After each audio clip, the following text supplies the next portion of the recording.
The Lord be with you. And with your spirit. A proclamation from the Holy Gospel according to John. Glory to you, O Lord. Jesus said to the Jews, "You sent emissaries to John, and he testified to the truth. I do not accept testimony from a human being, but I say this so that you may be saved. John was a burning and shining lamp, and for a while you were content to rejoice in his light. But I have testimony greater than John's. The works that the Father gave me to accomplish, these works that I perform, testify on my behalf that the Father has sent me." My brothers and sisters, the Gospel of the Lord.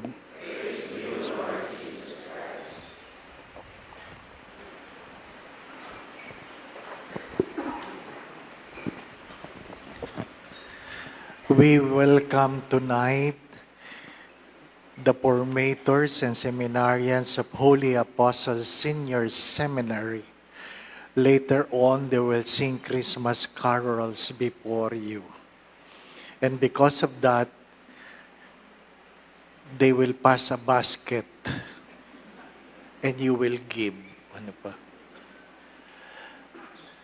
Holy Apostles is a seminary for late vocation. It is where I studied. We accept 25 years old, hopefully not more than 40, but sometimes we accept more than 40 as long as he is healthy.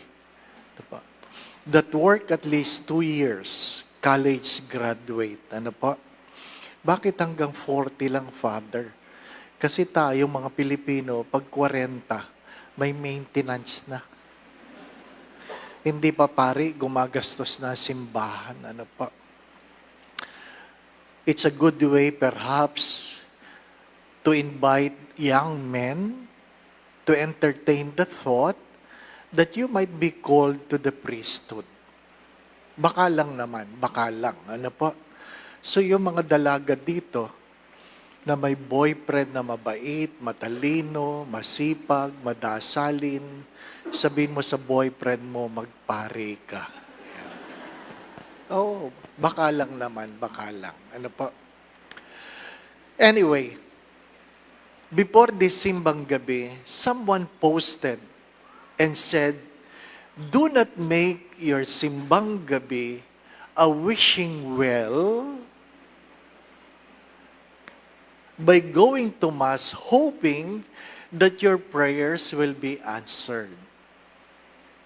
Don't make your simbang gabi a wishing well, hoping that your prayers will be answered." My first question is, like the first reading, what do you do in the house of prayer? The simple answer is, you pray. When you pray, two things. Either you thank the Lord or you bring your petitions. Two things. You don't go to Mass by being obligated to go to Mass. I always say this, compliance is more evil than disobedience. Don't just comply. Come. When you participate in the Misa de Aguinaldo, Misa de Gallo, Simbang Gabi, pray. Pray. Because to pray is to heed to the call of God to ask. The Lord invites us to ask. Ask so that you will receive. Seek so that you will find. Knock and the door will be open to you. If there is one thing that we would like to achieve in doing our masses, especially in our Misa de Aguinaldo, is to be able to pray and to be able to ask the Lord.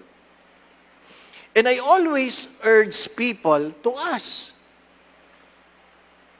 We rather ask and not receive than fail to receive because we did not ask. Mahalagang ikaw ay humihingi. Maaring hindi mo matanggap, pero wag kang aasa na mayroon kang matatanggap na hindi ka naman humingi. My dear friends, my brothers and sisters, many of our prayers, perhaps you feel that they were unanswered, but I assure you, there are a lot of things you have received even you did not ask. May mga hiningi kayo na hindi nyo natanggap, pero sigurado ako, meron kayong natanggap kahit hindi nyo hiningi. Bakit?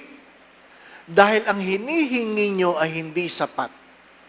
Ang hinihingi nyo ay sabi nga, hindi makakabuti.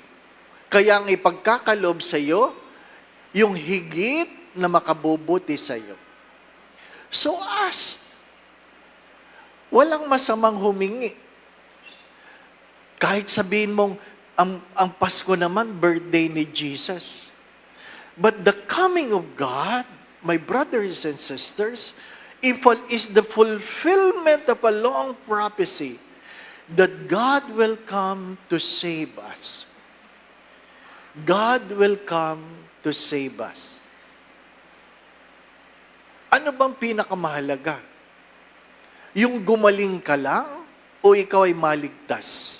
Sa mga pagpapagaling ng Diyos, palaging sinasabi ng Diyos, your faith has saved you.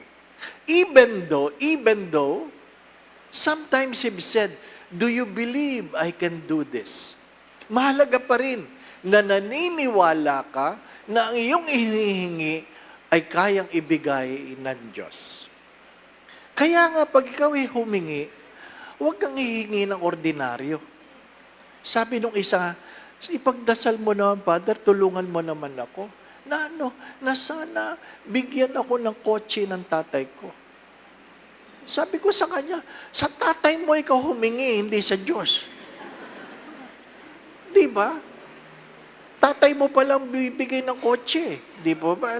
Di sa tatay mo ikaw humingi. When you come before God, I always say this, learn to imagine the unimaginable for God to do the impossible. And every novena, the grace that comes with it, is never about our faith. It's about the grace that comes from God. Sometimes, you sit there, not knowing what to say, because you are sleeping.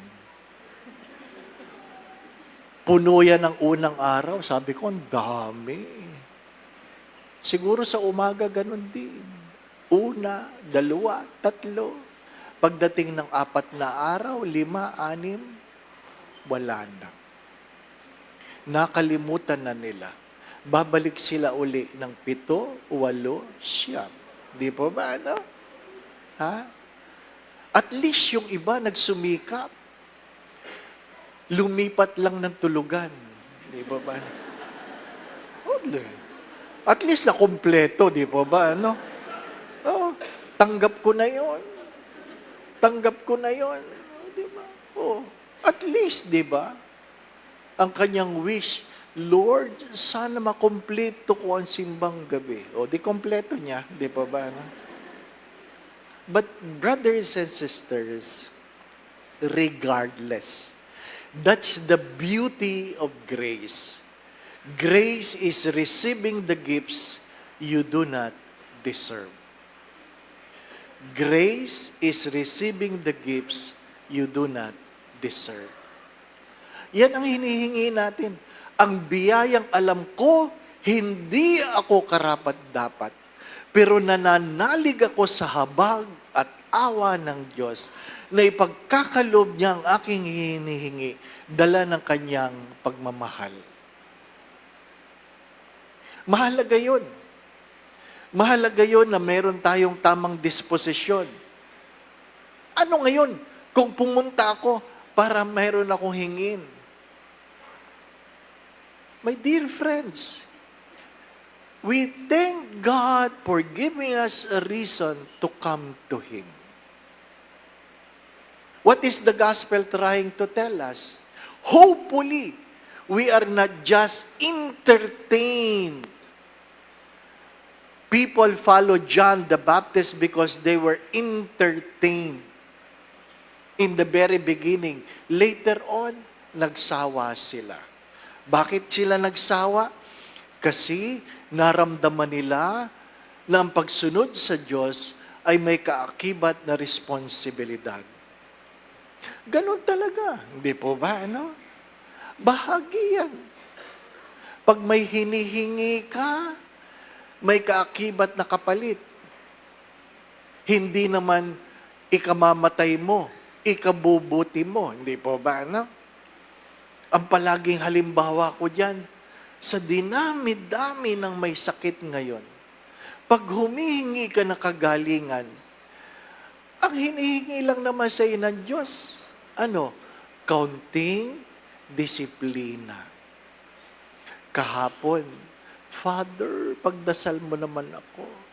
Bulag po ang aking isang mata. Sabi ko, bakit nanay? Dahil po sa aking diabetes. Walang namamatay sa diabetes. Komplikasyon meron. Ako po ninyo. At ang mahirap sa diabetes, ang kalaban mo, ang kain. Diba, no? Kain. Talagang hindi naman nagsasalita yung pagkain, pero talagang makapangyarihan. Di ba? Hindi nyo, yung iba, wala ka pa kasing nararamdaman eh. Pero pag may naramdaman ka na, at alam mong bawal yan, talagang ganun pala kahirap. Naglalaban ang iyong kalooban. Tumatawad ka na lang at sinasabi mo, konti lang. Di ba, no? Konti lang. Bago magsimula ang simbang gabi, kahapon nagpa-blood test ako. Siyempre, kasi hiningi ng doktor eh. No? O di pinadala ko. Masaya sila. Magandang blood test. Pero sabi ko nga sa inyo, nagpa-blood test ako dati. Pagkatapos ng ilang linggo, stroke. Kaya hindi ako naniniwala sa blood test. Ano po? Yung doktor naniniwala, no? Bakit? Anything can happen.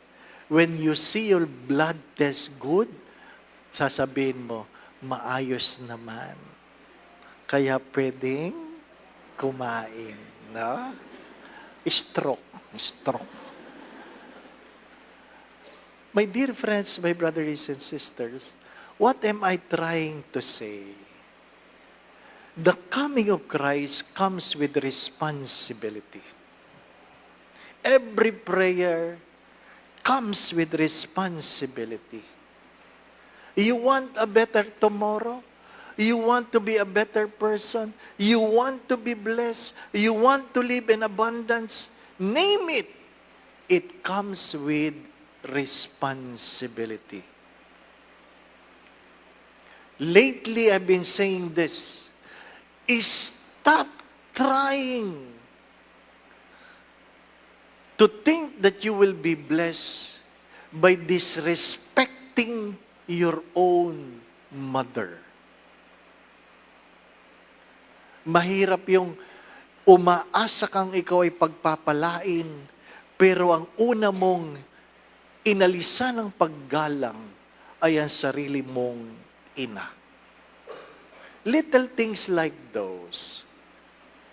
Mahirap yung umaasa ka kay Jesus na ikaw ay pagpapalain, pero hindi mo kayang tanggapin na si Maria ang magluluwal sa Kanya sa araw ng Pasko.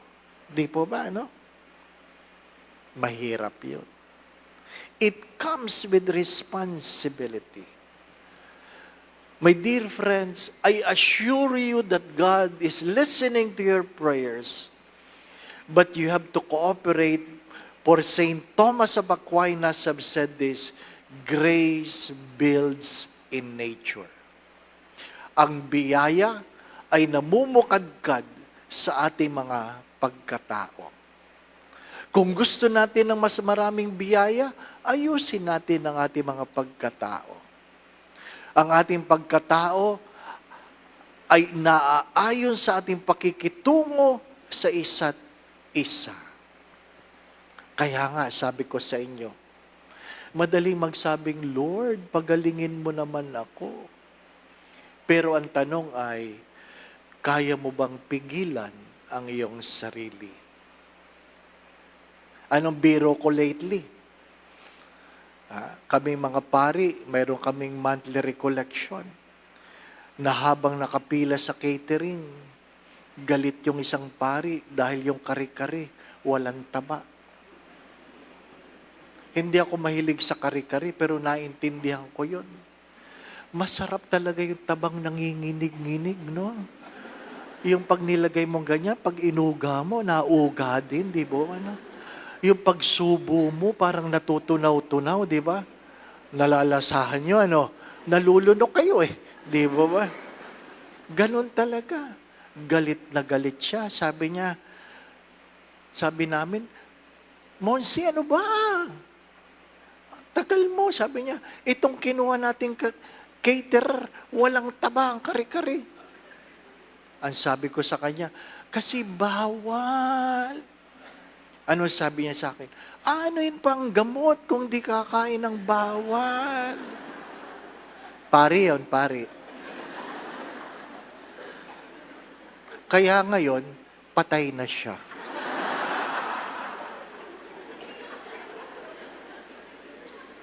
Umaasa kayo na magdadasal kayo na hindi nyo kayang pigilan kung ano ang bawal?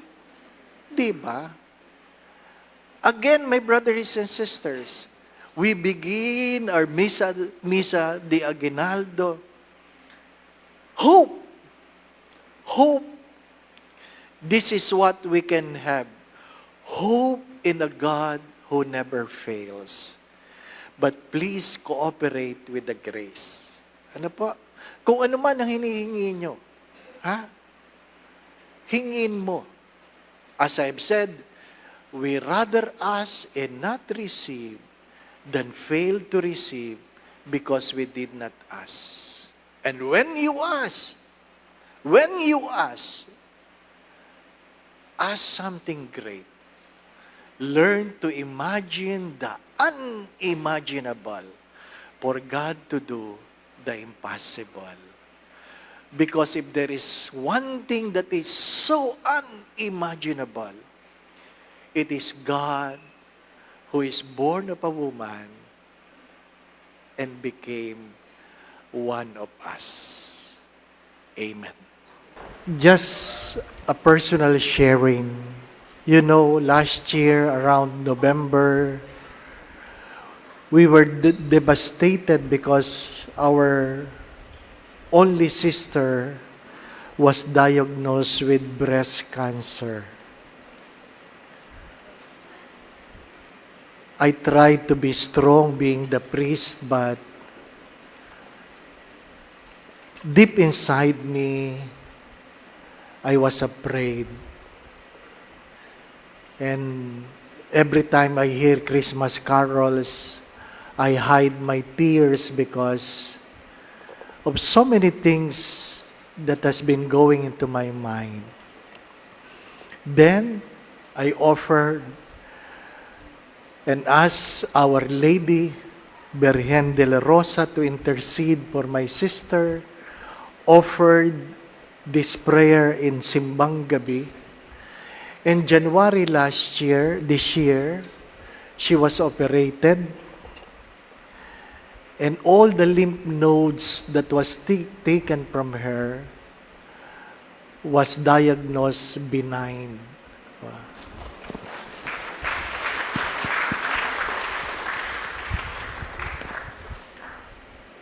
So, in all our Misa de Aguinaldo, we will be praying the prayer to Our Lady of de la Rosa de Makati. And I encourage you to ask whatever you have, not necessary sickness, because two main characters in our Misa de Gallo, Aguinaldo, is Our Lady and our Lord Jesus Christ. Ano pa? As I've said, learn to imagine the unimaginable for God to do the impossible. Let us all rise. The Lord be with you. And with your spirit. Bow your heads and pray for God's blessing. May God, who through the childbearing of the Blessed Virgin Mary, willed in His great kindness to redeem the human race, be pleased to enrich you with His blessings all the days of your life. Amen. May you know always and everywhere the protection of her, through whom you have been found worthy to receive the author of life. Amen. May you who have devoutly gathered on this day carry away with you the gifts of spiritual joys and heavenly rewards. Amen. And may Almighty God bless you and your family, the Father, the Son, and the Holy Spirit. Amen. The Mass has been offered. We go in peace to love and serve the Lord. Thanks be to God.